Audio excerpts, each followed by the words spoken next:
오르고 있습니다. 그리고 지난 반감기 때 78% 이렇게 하락이 있었는데 보시면은 94%, 87%, 84%, 78% 만약에 과거처럼 70%대까지 폭락이 난다라고 하게 되면은 이번에 4만 달러가 붕괴가 될 수 있는 그런 상황일 거라고 예상이 되는데요. 많은 분들이 저한테 그래서 가격이 얼마를 가느냐, 사야 되느냐, 팔아야 되느냐 일단 많이 물어보시고 심지어는 이제 저희 가족 같은 경우도 저한테 물어보시는데 제가 대답을 못 해드려요. 왜냐면은 너무나 조심스럽습니다. 왜냐면 그 사람이 자기 듣고 싶은 것만 듣다 보니까 거기에 꽂히셔가지고 굉장히 좀 위험한 상황들이 발생이 되기 때문에 제가 통계적으로 어바웃으로만 말씀을 드리게 되는데 지금 과거와 좀 다르게 사실 지난 관광기 때 보게 되면 이제 기관들도 떠났다. 이제 최근에 이제 여기서 만약에 더 떨어진다라고 하게 되면 이제는 국가들도 손절을 했다라는 표현들이 나오게 될 거예요. 하지만은 어떨까요, 여러분들? 이 시장이 이렇게 죽을까요? 네, 대답에 자신들이 없으신 것 같네요. 이 시장이 죽지 않을 거고 다시금 우리는 기회를 잡게 될 것입니다. 어찌보면 지금 굉장히 좋은 기회에 위치해 있는 것 같아요. 물론 여기서 좀 더 하락을 할 수도 있고 올라갈 수도 있고 하지만은 세력들이 바로 올라가지 못할 거라고 생각이 되어지고 원래는 굉장히 좀 자신을 했었죠. 초창기 투자자들이 영향력에서 이제는 기관의 영향력으로 확실하게 넘어왔다라고 판단을 했었는데 초기 투자자들의 영향력이 여전히 아직도 강한 상황입니다. 그렇기 때문에 이 투자자들의 물량을 확실하게 기관들이나 국가들이 뺏어야만 그래야만 이제는 더 이상 흔들리지 않는 이 반감기라는 공식이 성립되지 않는 그런 시장으로 갈 수 있다고 판단되어지고 이제는 아까도 이제 앞 시간에서도 말씀을 하셨지만 과거 패턴과 완전히 다르게 이제는 기관들이 주도하고 국가들이 주도하기 때문에 이제는 반감기하고는 좀 많이 좀 거리가 좀 먼 상황으로 갈 수 있지 않을까. 그 길로 가기 위한 마지막 기회가 여러분들 앞에 펼쳐지고 있다라고 생각을 하시면 될 것 같습니다. 박수 한번 주시겠어요? 보시게 되면은 자산순환 사이클인데 이론적으로 보게 되면은 국채가 먼저 올라가고 그 다음에 주식이 올라가고 그 다음에 원자재가 올라가고 고위험 자산으로 올라가게 됩니다. 이렇게 침체기, 회복기, 인플레이션, 유동성 폭발 이렇게 순환이 계속해서 되는데 2020년도도 보게 되면은 먼저 국채가 올랐고 그 다음에 금과 함께 주식이 올랐습니다. 그리고 마지막 그 다음에 올라가게 된 게 원자재 랠리가 올라가게 되고 마지막으로 비트코인이 올라가게 됐습니다. 지금 현재 상황을 한번 보도록 하겠습니다. 어떻습니까? 주식이 올라가고 있을까요? 네, 주식이 엄청나게 많이 올라가고 있죠. 그리고 실물 자산 같은 경우 금이나 은 쪽에서도 굉장히 많이 돈이 올라가고 있습니다. 그러면은 이 시기가 끝나고 나면 어디로 가게 될까요, 이 돈들이요? 네, 당연히 고위험 자산 쪽으로 올 수밖에 없다라는 거죠. 이것 또한 말하고 있는 것이 우리에게 엄청난 기회가 오고 있다를 이야기하고 있는 겁니다. 이제 앞에서도 이야기했지만은 지금 중국과 미국이 패권 경쟁을 하고 있습니다. 중국 같은 경우는 브리스 동맹을 통해서 위안화 기축통화를 완성시키려고 하고 있지만은 많은 나라들이 믿을 수가 없습니다. 그래서 계속해서 금을 축적을 하고 있었고 근데 미국에서는 그 전략을 잘 알고 있죠. 그렇기 때문에 금이 어느 정도 올라가는 것은 용납이 되지만은 이것으로 중국과 경쟁하려고 하진 않겠죠. 그렇기 때문에 어느 시점이 지나고 나면 그 금을 디지털 자산으로 바꾸게 되겠죠. 그리고 미국 같은 경우 보게 되면은 지금 국가 부채가 국방비와 맞먹는 1000조가 넘는 그러한 국가 부채 이자로만 지불이 되는 금액이 그 정도 좀 되는 건데 그러다 보니까 달러 약세를 원하고 금리 인하를 원할 수밖에 없습니다. 당연히 디지털 자산으로 갈 수밖에 없다라는 얘기가 되는 거죠. 이 둘의 경쟁의 패권에 방점을 찍는 거는 에너지 패권이 될 거예요. 어떻게 누가 에너지를 확보하는가. 왜냐면 비트코인을 채굴할 때에도 에너지가 필요하거든요. 그리고 AI와 디지털 센터 같은 경우를 운영할 때도 많은 에너지들이 필요하기 때문에 결국에는 에너지 쪽에서 패권 경쟁이 마무리될 수밖에 없다. 이렇게 보시면 될 것 같습니다. 그 전까지는 굉장히 많이 좀 혼란스럽습니다. 두 군데 계속 충돌이 되다 보니까 금으로 밀고 가느냐, 디지털 자산으로 밀고 가느냐, 굉장히 많이 혼란스러울 텐데 그 과정에서 지금 이와 같은 상황들이 벌어지고 있다고 생각하시면 될 것 같습니다. 사람들이 바로 소비하거나 투자로 전환할 수 있는 유동성 높은 자산을 M2 통화량이라고 하는데 지금 보시면은 팬데믹 이후에 전 세계에 굉장히 많은 유동성이 풀려 있습니다. 이 자산들이 지금 금이나 은으로 들어가지만은 고위험 자산으로 들어온 시기가 된다라고 하게 되면 특히나 미국에서 클래리티 법안이 통과가 되고 나면은 좀 더 기관들이 제도권 내에서 안전하게 투자를 진행할 수 있기 때문에 굉장히 우리가 그동안에 아까 이제 앞에서도 발표했지만은 100억이 넘는 비트코인이 100억이 넘는 상황까지도 맞이할 수 있지 않을까 개인적으로 그렇게 기대를 하고 있습니다. 어쨌든 이러한 상황들을 볼 때에 우리가 이제 가격에 너무 매몰되지 말고 이쪽 방향으로 전 세계가 어느 방향으로 가고 있는지를 저희가 주목하셨으면 좋겠고 그런 부분에서 오늘 자료를 좀 봐주셨으면 좋겠습니다. 자, 7가지 트렌드를 갖다 말씀드리고자 하는데 첫 번째는 뭐냐면은 이제는 제도화가 더욱더 가속화된다라는 거죠. 그 제도권으로 들어와야만 기관 자금들이 들어올 수가 있다라는 거지. 그걸 통해서 아날로그 돈이 디지털 돈으로 바뀌게 되는 것이고 아날로그 실물 자산들이 디지털 자산으로 바뀌게 된다는 얘기고 그리고 또 실물 금융들 아날로그 금융들이 디지털 금융으로 바뀐다는 이야기입니다. 그리고 새로운 AI 에이전트와 더불어서 예측 시장까지 해서 전혀 새로운 이제 생태계들이 만들어지게 된다. 곧 이것은 무엇을 이야기하냐면은 초창기 시장에서 이제는 성숙기로 접어들고 있지 않느냐 블록체인 쪽에서 그렇기 때문에 마지막 7번째로 과거에는 매출을 기대할 수가 없었는데 이제는 실질적으로 매출이 발생이 되는 그런 상황들이 벌어지고 있다는 걸 말씀드리는데 좀 더 세부적으로 말씀드리겠습니다. 먼저 첫 번째 제도화의 가속에 대해서 말씀드리는데 지금 이미 중동 쪽 같은 경우는 가장 빠르게 제도권 편입이 완성이 됐습니다. 그리고 다음으로 유럽 쪽에서 글로벌 표준을 선정을 하려고 진행이 되고 있습니다. 이미 진행이 되고 있죠. 완성이 됐습니다. 그리고 아시아 쪽에서는 글로벌 유동성을 공급하고 있고 미국이 세계 최대 시장의 투명성 확보를 임박하고 있습니다. 확보를 앞에 두고 있는데 이 클래리티 법안이 통과가 된다라고 하게 되면은 전 세계에서 굉장히 많은 자금들이 이쪽으로 들어올 거라고 생각이 되어집니다. 이미 굉장히 많은 돈들이 월스트리트 기관 자금들이 이쪽 시장으로 들어와 있고요. 그리고 굉장히 보수적인 하버드 기금조차도 비트코인을 가지고 있습니다. 국가들 쪽에서도 투자를 하고 있고요. 그리고 스테이블 코인 같은 경우 아까 이제 말씀하셨는데 이미 이 스테이블 코인을 통해서 국경이 없어졌습니다. 예를 들어서 좀 제가 여러분들이 좀 이해하기 쉽게 예를 갖다가 들어드렸는데 실제로 이와 같이 진행이 되고 있습니다.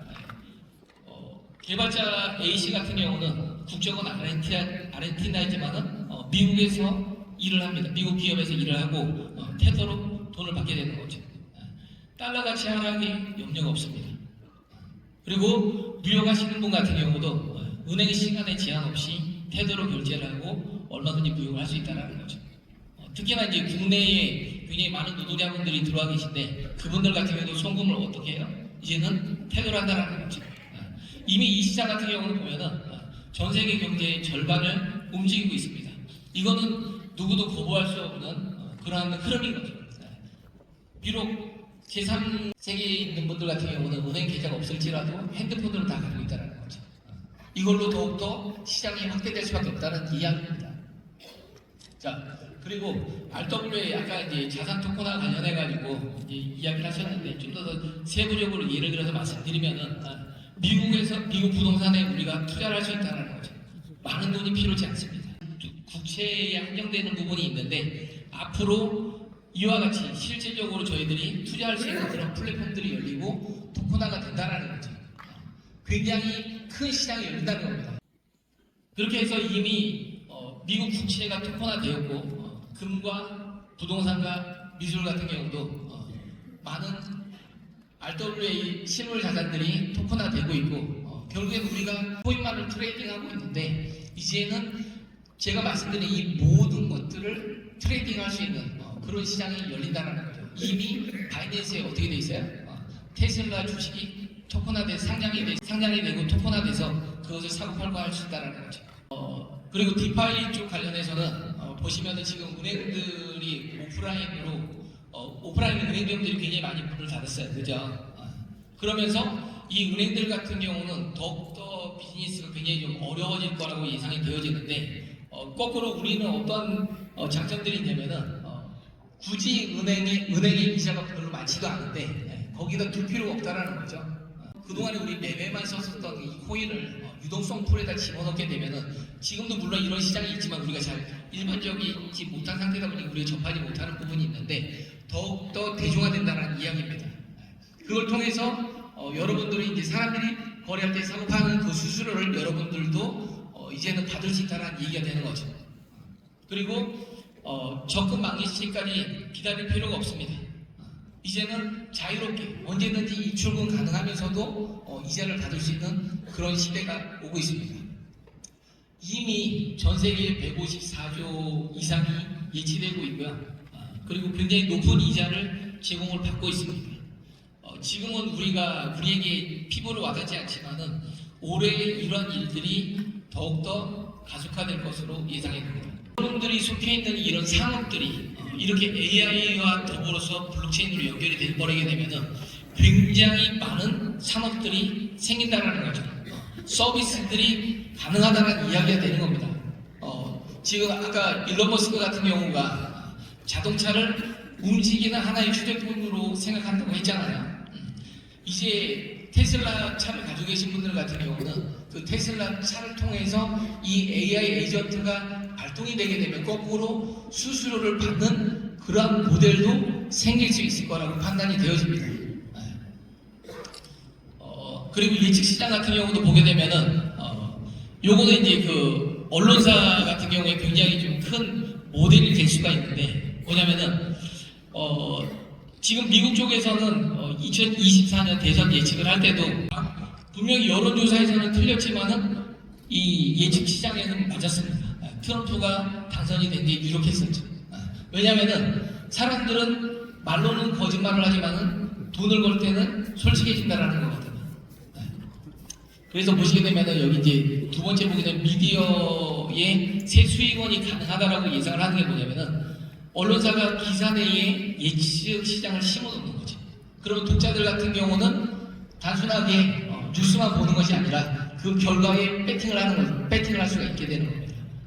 그래서 독자들도 참여를 하면서 새로운 수수료 수익 모델이 발생이 된다라고 보시면 되는 건데 이 전통 도박 사이트하고 다르게 상품선물거래위원회에서 승인을 받아서 합법적인 스포츠 배팅이 가능하게 되는 것이고 이것도 또한 토큰화가 된다는 것이죠.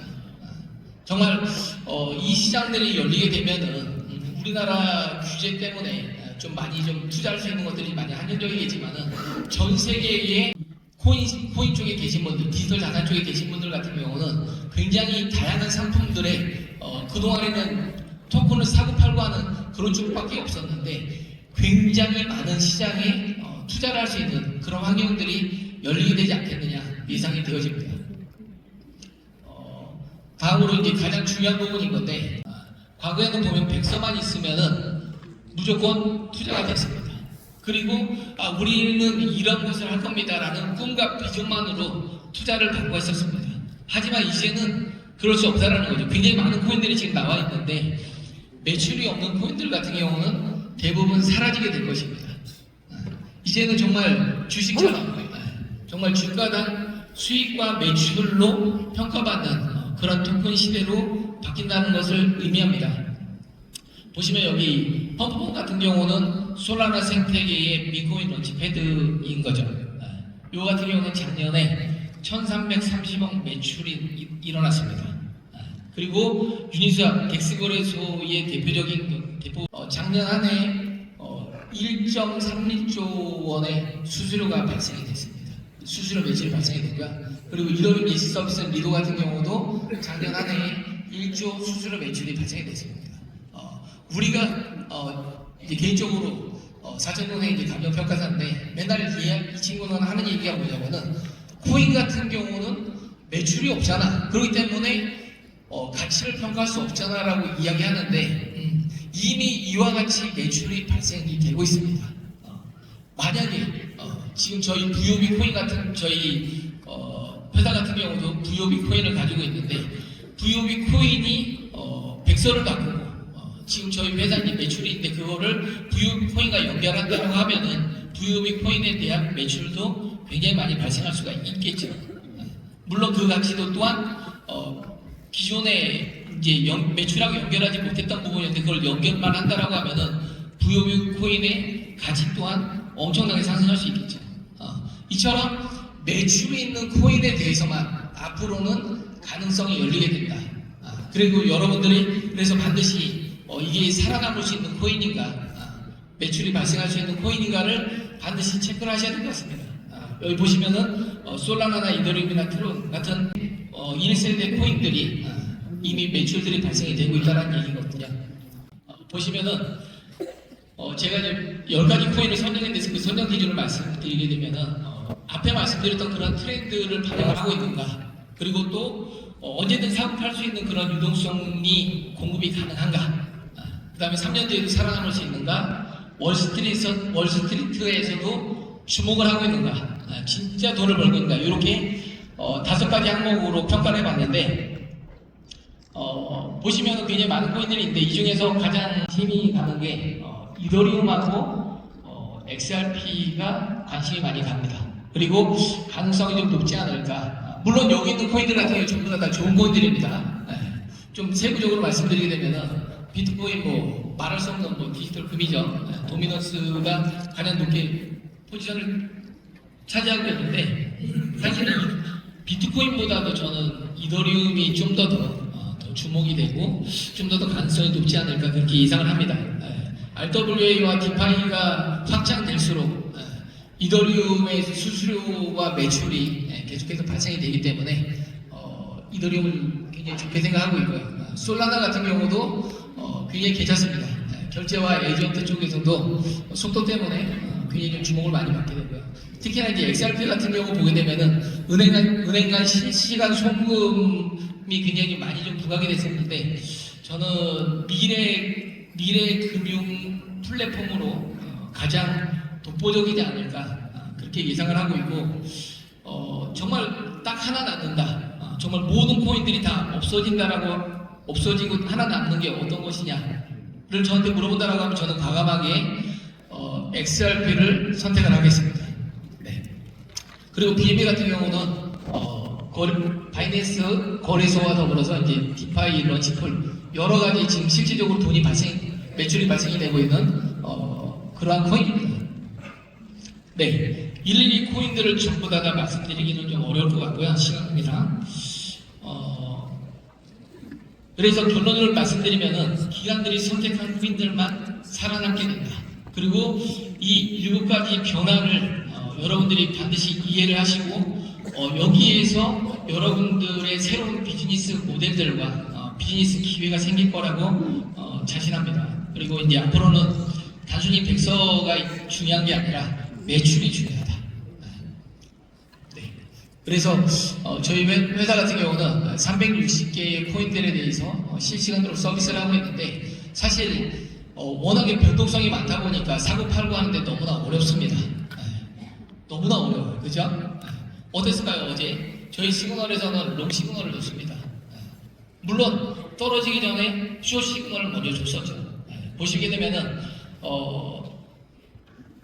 네, SEC와 제이신인데 카데나 프로젝트거든요. 3년 동안 잘 운영했다가 너무나 어려서 더 이상 운영할 수 없다 라고 발표를 했습니다. 그러고 난 다음에 토큰이 60% 폭락이 나왔었는데 그 전에 보시면 어떻습니까? 네, 먼저 숏 시그널이 나왔죠. 네.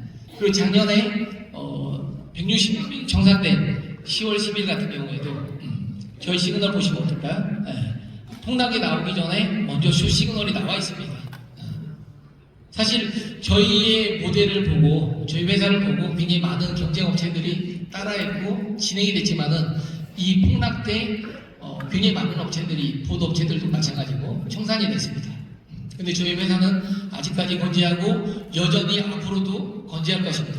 결론을 말씀드리면은 앞에서도 이야기했지만은 결국에는 시장은 다시금 살아날 것이다.